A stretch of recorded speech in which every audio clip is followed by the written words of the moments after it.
A moderate magnitude 3.7 earthquake hit 185 kilometers, 115 miles, away from Prudhoe Bay, Alaska, United States, in the evening of Friday, May 23, 2025 at 8:36 p.m. local time, GMT-8.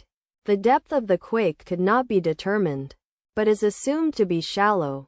The quake was not felt, or at least not reported so.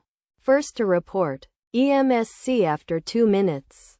The earthquake occurred 10 weeks after a magnitude 4.1 earthquake had hit on Sunday, March 16, 2025, at 9:25 p.m. local time.